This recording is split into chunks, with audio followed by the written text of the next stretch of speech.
what's up? It's your Brody Boy J back with another video. This week I'm going to be talking about anxiety and my experience with it. I've had social anxiety probably more than general anxiety. It started I feel like it always starts at puberty because you start to grow up a little bit, and I feel like that's when I became more self-aware and very conscious of myself, and that's basically when my self-esteem dropped a lot and never went back up, and when I started to get kind of depressed, but it was more of low self-esteem, and that's when I started to get very anxious and socially anxious. I just remember this very drastic change from this bubbly personality who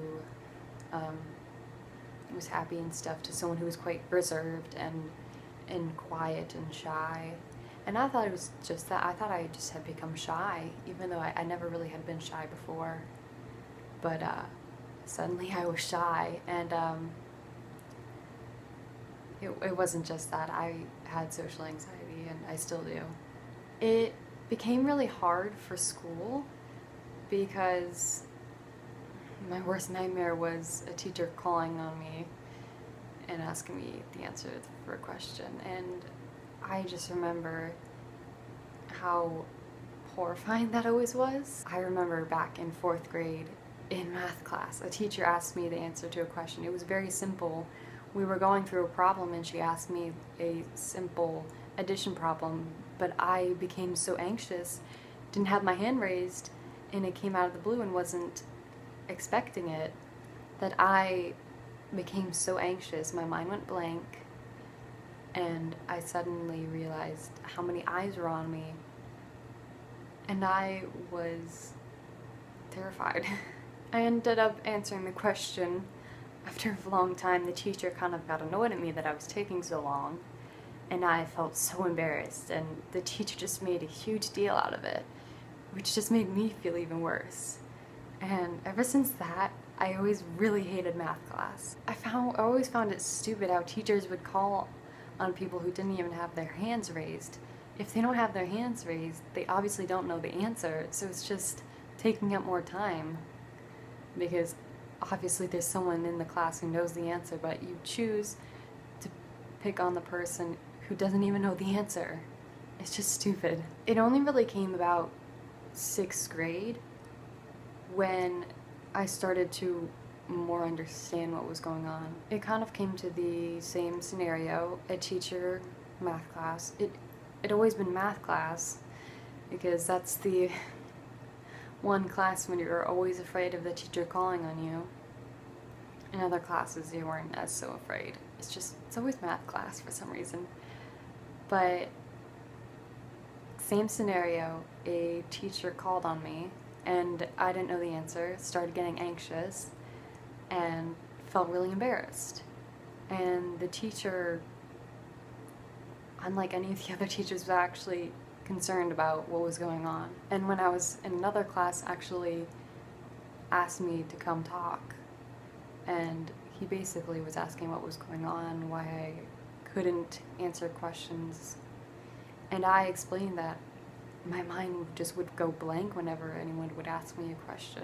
And that's when it really started to show that something was going on. But this teacher was actually really understanding, and he made a promise that he wouldn't call on me unless I was comfortable with it. I felt so much more comfortable in that class knowing that the teacher wouldn't call on me when I wasn't ready or wasn't expecting it. And if he did call on me, he would ask if I was comfortable answering the question. And sometimes I would, sometimes I wouldn't. And I really appreciated how he was more understanding that I was very anxious and didn't know it at the time, but had social anxiety. What was really, really troubling about my school and my social anxiety was once I got into 7th grade, participation was a big part of your grade. And me, being a quiet person, not really liking to speak up, I suffered because of it. We would have in-class discussions, which were called Harkness discussions, Um, long story on what the name actually means, but basically it's a discussion that's run by the students and the teacher tries to have little to no involvement. It's actually quite interesting, but for someone with social anxiety, it's a nightmare because it's graded like any other assignment. Your participation in the discussion is graded. So if you don't talk, you'll get a 0. And that really sucked because I couldn't really do anything about it. So 7th grade sucked because I had 2 classes where we had these Harkness discussions, English class and history class. English class was a bit easier because if I prepared notes in advance, sometimes it would help. It would just be very hard to somehow interject, well, not exactly interject, but find a way to speak. A lot of times it didn't work and I couldn't speak up. Sometimes other people would help me out, see that I was trying to speak but was too afraid or missed my chance, and they would speak up and say, hey, would you like to say something? And when people did that, it really helped because I did have very good points to talk about in different discussions. And my teachers always said that it was unfortunate that I didn't get to speak up and talk about them. But when you have social anxiety, it's quite hard. I remember our first discussion, my first ever Harkness discussion. My teacher pulled me over because I didn't speak at all. I only spoke when a friend of mine prompted me to, directly asked me how I thought about something. And my teacher pulled me over asking what exactly was going on. And the teacher didn't really give me that much sympathy about it. It was more of just prepare in advance, have your notes, and hope for the best, basically, which didn't really help. I eventually, as the year went on, got better at bringing up my points, but my grade did suffer a bit because of it. History, however, I basically never talked. I didn't know what to say and what to add on to in these discussions because they were about history, and history is one of my weak points. So every discussion we had, I pretty much would not speak, and my grade suffered because of it. When I came into 8th grade, there was only one class that I had Harkness discussions in, and that, unfortunately, was history also.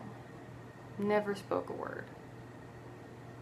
And my grade suffered greatly because of it.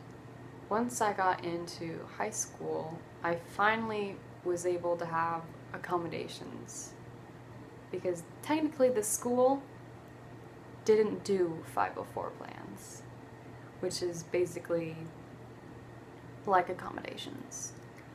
But with the help of my older sister, who struggled with a lot of things that I was going through, she basically was the test dummy in a way to help us kind of get our rights. So because of my sister, I was able to get accommodations. To get that, I had to have educational testing, which wasn't super fun. Basically, it was some kind of testing to see if I had any kind of learning disabilities.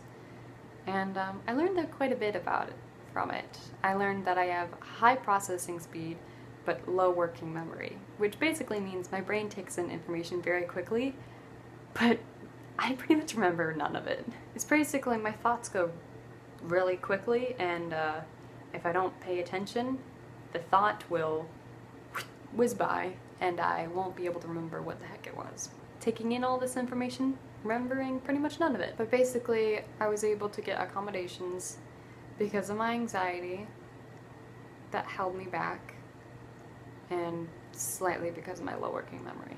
And in my freshman year of high school, during discussions, I was able to write down my points and take notes if I wasn't able to verbalize them. That worked out pretty well. And I even was getting more confident in being able to speak up, so I didn't always have to write down my points and things that I wanted to bring up, because a lot of the time I was actually able to say it. Ever since that, I haven't been having huge problems with school because of my social anxiety, because it mainly focused on the certain school I went to and because of how grades were kind of graded. So that's kind of my experience with social anxiety and how that interfered with my schoolwork or school experience. Now I'm going to talk about generalized anxiety. My generalized anxiety started 8th grade. How I remember that? First day of school, I had my first ever panic attack. Well, anxiety attack. Me, an anxious person, first day of school, had a cup of coffee, means disaster. Basically, I had to miss our first day of school ceremony because I had a panic attack. And ever since then, I started having panic attacks, and it really sucked. So when I transferred to a public school, I had gone to that one school for 11 years, and it would have been 12 if I finished my freshman year. So me, an anxious person, transferred from a small private school to a huge public school. And I had a lot of anxiety with it. I remember my first day there, I got lost twice and had a panic attack. Because of my social anxiety and generalized anxiety, school there was kind of chaotic. Thing is, when I had a panic attack, I was supposed to go to the nurse. And with going to the nurse, it could either go well or go horribly. You see, there was one really nice nurse, and he was totally understanding about my anxiety and would always be so nice, and it was great.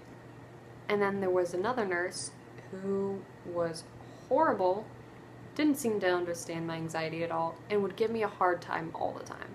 But the thing about my anxiety attacks is a lot of times I would not be comfortable going back to class after I had them, and my mom would have to pick me up from school a lot. The nice nurse was super understanding, would ask if I had to call my parent, and I just loved him so much. The other nurse would give me such a hard time when I didn't have a hall pass, and would literally deny me access to the nurse's office unless I went back to my teacher and got a hall pass. And you know, me, in the middle of an anxiety attack, you can understand how that was a problem. I got so frustrated with that woman. But I do recall this one particular experience that I'm going to share with you guys. So I had an anxiety attack. Don't remember what caused it. Probably... okay. My air conditioner suddenly wanted to get louder. I'm sorry about that. Oh my god, it's loud. So, I had an anxiety attack. Don't remember exactly what caused it, but I went to the nurse and went straight to one of the beds and tried to calm myself down. And you know what happened? The nurse, while I was having a panic attack, was calling my birth name and wanted me to show that I had a hall pass. The thing is, a lot of times I would go straight from in a class to the nurse's office because I was having an anxiety attack. So a lot of times I didn't have a hall pass because it would be in between classes. So, 1, having an anxiety attack. 2, someone calling out my birth name. I was literally shaking, covering my ears, crying, and this woman was calling my birth name. Yeah, you can just imagine how much I hated that. Yeah, that sucked. But thankfully, I made it through freshman year. And then sophomore year came, and we don't talk about that. I honestly am not super comfortable talking about why my sophomore year was so bad.